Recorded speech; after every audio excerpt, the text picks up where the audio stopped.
Jerry, we're on. You're welcome, World. There you go to the outcome. Yeah. You're muted. Give me a second. Okay. Let me know when you're ready. Can you see? All right. Ben, I'll get the first question in. It's from Donna Corby. Ben, first off, I suppose the obvious question is correct stoppage? I thought I was fine, but whatever. That's his job, and if that's what he felt, that's what he did. Is that that for your combat sports career? No, I'm gonna take about $1 million home in the bank, and I'm gonna go coach some wrestling. Ben, I just wanted to say, if you don't step into a cage or a ring again, thank you for all the great memories throughout your boxing MMA career, and congratulations on the gigantic payday. You got it.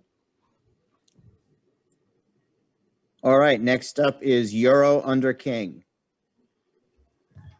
All right, Ben, the main question here is, do you think that Taylor and Dake can both pull away with Olympic gold medals this year? I think the United States American wrestling team has, both on the women's side and the men's side, we have a lot of really good chances at medals. I mean, I think probably 4 or 5 in men's freestyle, and I mean, we have the opportunity to get 6 in women's freestyle, so could go really well. All right, thanks, Ben. Okay, next up is Perfect Parlay Pursuit.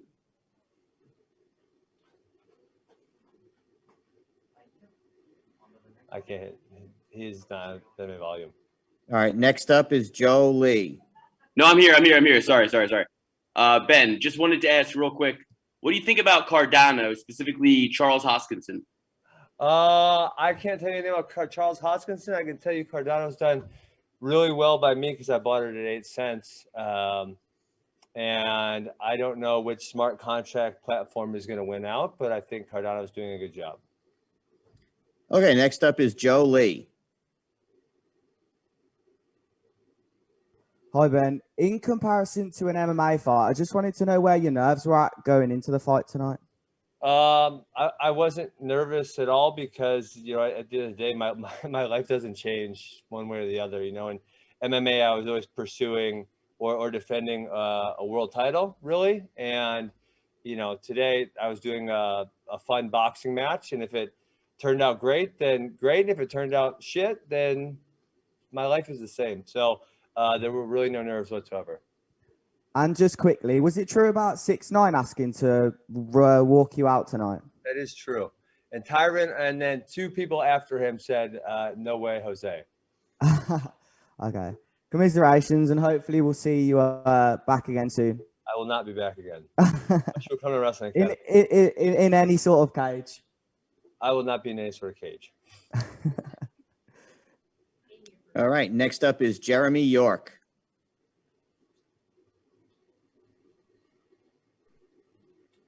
Well, obviously, Ben, probably didn't quite go the way you wanted it to, obviously. No. But like you said, this wasn't going to impact the legacy of Ben Askren. You've done so many great things up until this point, so many more great things to come up. Well, the obvious question, what is next? Is it coaching?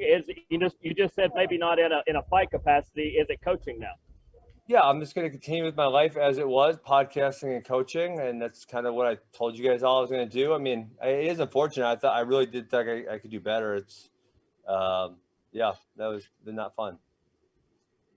Well, either way, thanks for coming out. Hopefully you enjoyed our city, and we look forward to seeing you down the road, and good everything going forward. Cool. Okay, next up is Boxing Social. Ames here for Boxing Social in association with Betfred. Ben, unfortunately, with the loss and the way it went down, there'll be a level of ridicule that comes with it undeservedly. Were you prepared for that coming in, and what's coming essentially? Probably deserved. Why do you feel that way? I got knocked out by Jake Paul. It's fucking embarrassing. Like, you look very stone-faced and like it hasn't really fazed you, but I'm just wondering, like, behind that, how are you feeling emotionally? I don't really give a shit. There's some pizza waiting in my hotel room. I'm going to go eat that. I'm going to go fly home and hang out with my kids tomorrow. And on Monday, I'll probably be at wrestling practice. And finally, I know it sounds trite, and you could probably say, well, you got hit with a knockout punch, but what really went wrong tonight? You know what? I heard my coach Mike. He was saying I was definitely overreacting to his feints, and that was probably that was the beginning of the end. I probably shouldn't have reacted that hard to the feints. And if that ref would have let me grapple a little longer, maybe that would have helped out a little bit. But hey, there's no excuses, right? I got in a fucking boxing match, and it didn't go so well. Next up is Gabriel Gonzalez. Hey, Ben.